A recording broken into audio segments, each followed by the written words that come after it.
Part 3 એટલે કે part C, બરાબર. એનો પ્રશ્ન નંબર 3 છે આપણે એ જોવાનો અત્યારે. એના જેવો પ્રોબ્લેમ છે. 50 mm લાંબી લાઇન PQ નો છેડો PHP થી 15 mm ઉપર કીધું છે, ધ્યાન રાખજો, અને VP થી 10 mm આગળ છે.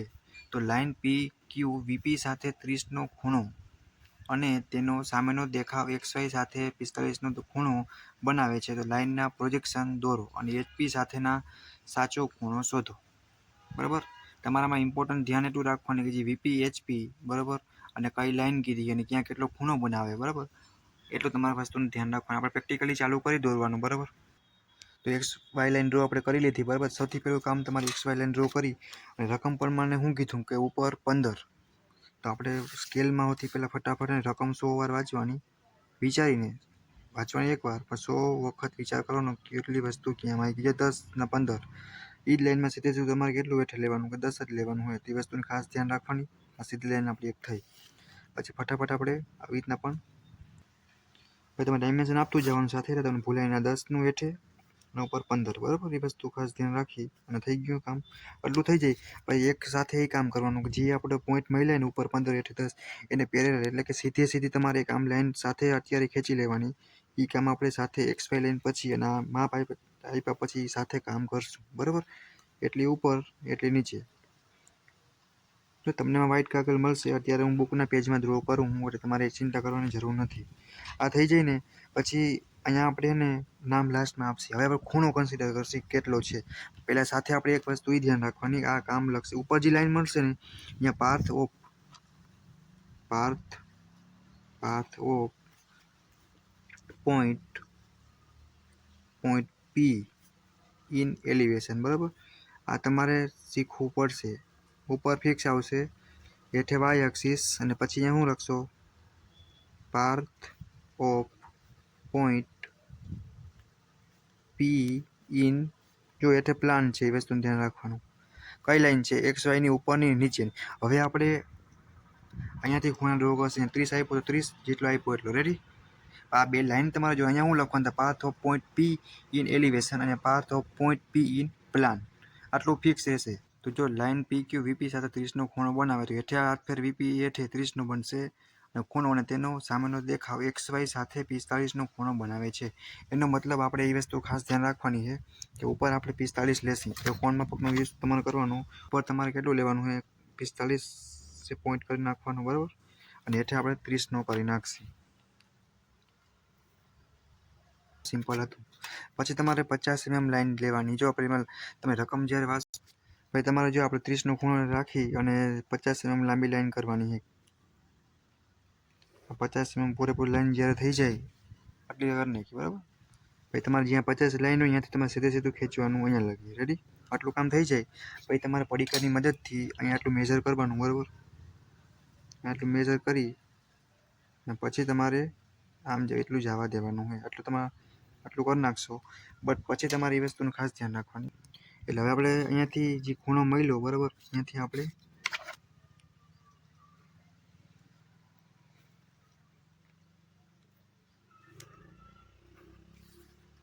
તો જે આપણી જે છે એ TL બરાબર 50, બરાબર.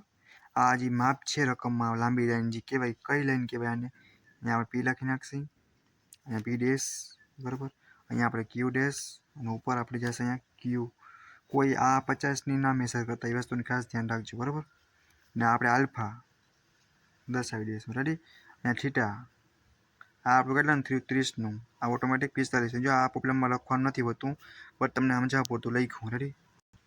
અહીંયા એટલે આપણે EL ઓટોમેટિક આવેલી લાઈન છે. એ વસ્તુનું તમારે ખાસ ધ્યાન રાખવાનું. આ કોઈ 50 ની આના હેઠળ પ્રોજેક્શન ખેંચ્યું ને આપણે કેટલાને ખૂણે? તો 45 ના ખૂણે પોઈન્ટ સીધું ક્યાં લગી? ત્યાં ટચ ન થયા લગી. ઓકે. હવે EPO EPD કરીને એક સીધી લાઈન ખેંચવાની. ક્યાં લગી ખેંચવાની થશે? તો જો અહીંયા લગી. આપણે આ પણ થોડીક લંબાવવાની થશે, એ પણ લાંબી કરી નાખશી, બરાબર. અહીંયાથી સીધી લાઈન એ લખી નાખશી EPD. રેડી. અહીંયા તમારે લખી નાખવાનું થશે પાથ ઓફ પોઈન્ટ. જો પોઈન્ટ કયો છે? આ Q, બરાબર.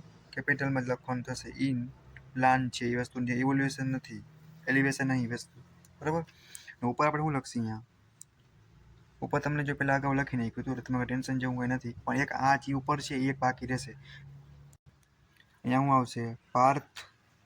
Path of point Q in elevation. બરાબર, આ તમારે લખવાનું હતું, શોધના પર તમે લખી શકો. આટલું કામ થઈ ગયા પછી આપણે હજી આપણે ઉપરથી EPD લાઈન મળી, અહીંયા આપણે ઘાટી આ લાઈન જે લાલ પેનથી કરવું તમારે ઘાટી કરવાની વસ્તુ ખાસ ધ્યાન રાખજો. બરાબર, અહીંયા પર તમને ઘાટી કરી દો, તમને આઈડિયા આવે તમારો આન્સર કેટલો છે. બરાબર, આ લાઈન આપણી ઘાટી. પછી શું કરવાનું આપણે? ભાઈ તમારે પરિકરની મદદથી શું કરશે આપણે? અહીંયા આવી રીતના પરિકર રાખી અને અહીંયાથી કેટલું લઈ જશે આ પોઈન્ટ લગી સરખું પ્રોપર મેઝર કરી અને પછી તમારે અહીંયાથી આવી રીતના આટલું આર્ક લઈ લેવાનું હોય. પછી તમારે સીધી સીધી લાઈન ખેંચવાની, ક્યાં લાગી? આ પોઈન્ટ લગી. બરાબર, જ્યાંથી આટલી કરી નાખવાની. રેડી? જો પહેલાં આપણે આટલી લીધી, પછી આપણે શું કરશી? તમારે સમજાવવા પૂરતું મેં આટલી સ્ટોપ કર્યું, પછી તમારે આ રોકેટને સીધી જવા દેવાની. બરાબર, સીધી લાઈન. એટલે આ જે લાઈન અહીંયાથી પછી મળશે એ પણ આપણે આછી ડ્રો કરશે. આ તમારું TL મળી ગયું કેટલું? કે જો કે 50નું હતું એ. બરાબર, આ TL બરાબર 50 mm. ઓકે, અહીંયા આપણે શું નામ આપશે? Q1 dash. બરાબર, અને તમને એ બીજી એક વસ્તુ એ ધ્યાન રાખવાની હતી, ને આપણે આજે આ લાઈન મળી PL. રેડી? તમારે મસ્ત ટકાટક પ્રોબ્લેમ હતો, પરફેક્ટ અને મસ્ત ડ્રો થઈ ગયો. તમારે આવી રીતના પરફેક્ટ દેખાય એવો જ તમારે GTUમાં દોરવાનો હોય. એટલે તમારો એક માર્ક પણ તમારો GTU વાળા ન કપે. જેટલો ડ્રોઈંગની એક્યુરેસી છે ને એટલા માર્ક્સ મળશે. એન્જિનિયરિંગમાં લીધું છે એટલે આપણી ભાષા જ ડ્રોઈંગ છે, એટલે ડ્રોઈંગ તો આવશે. એમાં પણ મેકેનિકલ છે એટલે ડ્રોઈંગ ખાસ આવડવા જરૂરી છે. એના GTUના ફૂલ માર્ક્સ છે. ડ્રોઈંગમાં તમારે પકડ બનાવવી પડશે. બરાબર, તો પ્રશ્ન નંબર 4ની વાત કરી. બરાબર, એમાં કંઈક એવું હોય છે કે રેખા MN 90 mm અને 30 HP સાથે ખૂણો બનાવે છે. તો રેખા MN નો ઉપરનો દેખાવ રેખા XY સાથે 45નો ખૂણો બનાવે. બરાબર, જો રેખાના પ્રક્ષેપો દોરો અને VP સાથેનો ખૂણો દોરો, તો છેડો M આડી સપાટીથી 15 mm ઉપર અને ઊભી સપાટીથી 10 mm આગળ છે. બરાબર, તમારે ખૂણા ધ્યાન રાખવાના છે. અને મેન લાઈન જે MN 90 mm. બરાબર, ચાલો તો દોરવાનું ચાલુ કરીએ, એમાં તમને વધારે આઈડિયા આવશે. બરાબર, રકમ મોટી છે, પ્રોબ્લેમ સાવ નાનકડા છે. તમને સમજાવું છું એના માટે મારે 5 કે 6 મિનિટનો એક વિડીયો બને છે. બાકી જો પ્રોપર જેને ફાવતું હોય છે ને ઓછામાં ઓછી 5 મિનિટમાં ને એ ડ્રો થઈ જાય.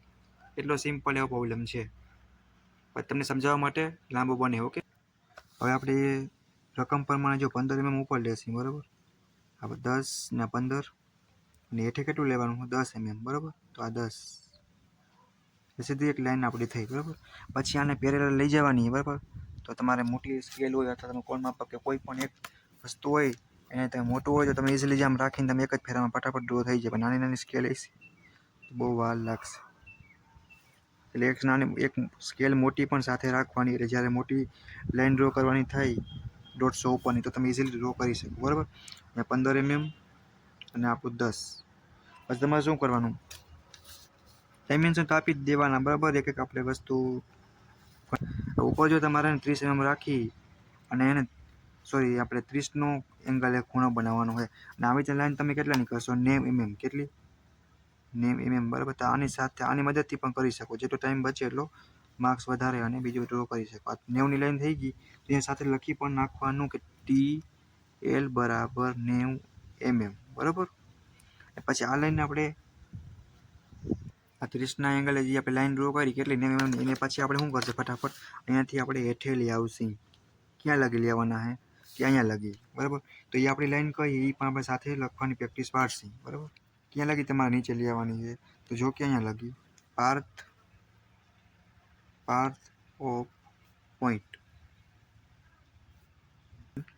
પ્લાન. બરાબર, આ થઈ ગયું. અહીંયા તમે શું લખશો ઉપર? Path of point in elevation. બરાબર, ને આ એક લાઈન અહીંયા ઉપર પણ કરવાની થશે. એ પણ આપણે અત્યારે જ કરી નાખી એટલે લાસ્ટમાં થોડોક આપણો ટાઈમ બચે. બરાબર, આગળ નહીં અહીંયા પણ આપણે લખવાનું થાય path of point in elevation. બરાબર, આ તમારે વ્યવસ્થિત કોણ માપકને એડજસ્ટ કરી અને 45ના ખૂણે ડોટ કરી. બરાબર, આટલું કામ કરી લેવાનું. પછી આપણે શું કરશું? કોણ માપકની મદદથી એ આપણે રાખી અને રીતના સીધું એક રીતના આપણે અંદાજિત થોડુંક લઈ લેશી ચાપ, બરાબર. પછી 45 ખૂણો છે, બરાબર. અહીંયાથી આપણે એક જેટલું આમ ટચ થાય એટલું આપણે લાઈન ઘાટી ડ્રો કરી નાખશે, બરાબર. અને થીટા કરીને આપણે લખવું હોય તો લખી પણ શકાય. કેટલાનું થયું આ 45નું? રેડી. આ આપણો પી અને એલ. હવે શું કરશું આપણે અહીંયાથી સીધી લાઈન અહીંયા લગી લઈ ગયા છીએ. ક્યાં લગી? જો કે અહીંયા લગી. આપણે આ EPD વાળી લાઈન થી સીધી આપણે ઉપર જવા દેવાની છે. રેડી. સીધી જાય પછી તમારે શું કરવાનું કે અહીંયાથી તમારે અહીંયા રીતના આપણે સીધી ઘાટી લાઈન કરવાની છે, બરાબર. એ ઘાટી લાઈન તમે કરશો ને અહીંયા તમારે એ નામ આપવાનું થશે. અને આપણે થોડુંક ભૂલ થઈ ગઈ તેના માટે આમાં તમારે ધ્યાન નથી દેવાનું, બરાબર. આ આપણે જે જવાબ આવશે અને એમ ડેશ. રેડી. અને અહીંયા તમે આ બધું લખીને એટલે લાઈન પણ ડ્રો કરી શકો. તમારે અહીંયા પરિકરની મદદથી મેઝર કરી અને એન ડેશ લગી છે. અહીંયાથી આપણે પાછું સીધું આપણે ચાપ મારવાની. ક્યાં લગી મારશી કે અહીંયા લગી. ત્યાંથી સીધી લાઈન આપણે લઈ જવાની છે, બરાબર. તો સૌથી પહેલાં આપણે આટલી લઈ લઈશું. ક્યાં લગી? કે જે હવે 3 મેન લાઈન છે એ, બરાબર. હવે તમારે જે લાઈન આપણે મળી સીધી તમારે આવા દેવાની અહીંયા લાગી, બરાબર. અને પછી આપણે શું કરવાનું હોય આ જે અહીંયાથી સીધી પાછી અહીંયા લાઈન જોઈન્ટ કરવાની થશે, પણ કેટલી આછી થશે અહીંયા આપણે લખી નાખવાનું TL બરાબર 90. ત્યાં N1, બરાબર. અને આપણે અહીંયા હું લખશી લાસ્ટમાં આપણે પાથ ઓફ પોઈન્ટ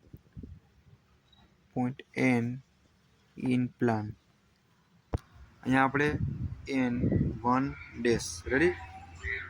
જો આમાં તો ઉપર જે મેન લાઈન આપણી XY છે એની ઉપર તમારે પાથ ઓફ પોઈન્ટ એલિવેશન એ તમારે વર્ડ યાદ રાખવાનો હોય. અને જે XY લાઈનથી હેઠે આવશે ત્યાં તમારે path of point in plan, બરાબર. તો તમને એ ટાઈપની તમારે હેઠે 2 લાઈનમાં લખવાનું થશે. વચ્ચે X લાઈન વારીમાં લાઈન કશું નથી લખવાનું.